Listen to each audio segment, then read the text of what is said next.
Real-time analysis, little Wendell Green, number 9 Auburn pushed his winning streak to 10 games. Wendell Green Jr. briefly argued his case before heading to the locker room at halftime in Colonial Life Arena. Auburn's backup point guard was trying to convince the officials that South Carolina committed a goaltend on the Tigers' final shot attempt of the first half, a Devan Cambridge layup that came as the game clock expired. Green's calm pleas fell on deaf ears, as Auburn had to settle for a 15-point halftime advantage. Read more Auburn basketball. Atlantis Flanigan misses South Carolina game for medical reasons. Walker Kessler, Jabari Smith take home SEC Weekly Awards. Auburn cracks top 10 of AP poll after first SEC win. That failed attempt to sway the officials was about the only thing that didn't go Green's way Tuesday night, as the Tigers' sixth man led 9th-ranked Auburn to its 10th consecutive win, 81-66, on the road against South Carolina. Green finished with a season-high 22 points to go along with 5 rebounds, 5 assists and 2 steals. His performance included a first half in which he led Auburn in points, rebounds and assists. Wendell Green, in his back-to-back road appearances, demonstrated his courage, his swagger, his confidence and did a great job closing the game out, Auburn coach Bruce Pearl said. No sequence better highlighted Green's do-everything impact on the game than one early in the second half, when he swiped the ball away from James Reesve with 15:03 to play, then hit a floater down the lane on a fast break to push Auburn's lead to 54-37 before drawing a charge on the ensuing trip down court. It was, overall, arguably Green's best game in an Auburn jersey and his 6th straight double-figure scoring performance, has averaging 16 points per game during that stretch. "I'm just more locked in right now," Green said. "Just trying to stay consistent. That's one of my goals this year, coming into the year, was just consistency, not having 21 night and low numbers the next night. Just finding my teammates. I just want to be consistent, and that's what I'm trying to do." The win pushed Auburn to 13-1 on the year and 2-0 in SEC play. The Tigers have won 10 straight since a double overtime loss to UConn in the battle for Atlantis, giving them their 11th double-digit win streak in program history and the first since Auburn won 15 consecutive games during the 2019-20 season. That streak began with an 83-74 win over Georgia Southern on November 5, 2019, and it ended with an 83-64 loss at Alabama on January 15, 2020. "It was good enough," Pearl said of the win. "It was good enough. And so,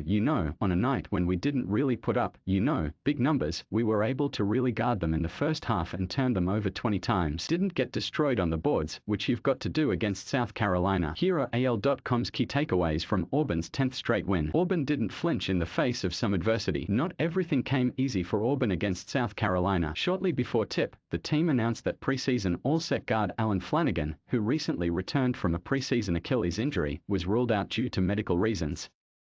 Flanigan's absence left Auburn without one of its best players in its first SEC road game, and then the Tigers had to weather a significant stretch of the first half without its best overall player, Jabari Smith. The 5-star freshman picked up 2 early fouls on the road, forcing him to the bench with 13:26 to play in the first half and Auburn up 11-9. Smith sat for nearly 6 minutes, but Auburn didn't flinch without its future NBA lottery pick on the court. The Tigers outscored the Gamecocks 19-8 when Smith was on the bench. By the time he checked back in with 7:31 to go until halftime, Auburn's lead was 30-17.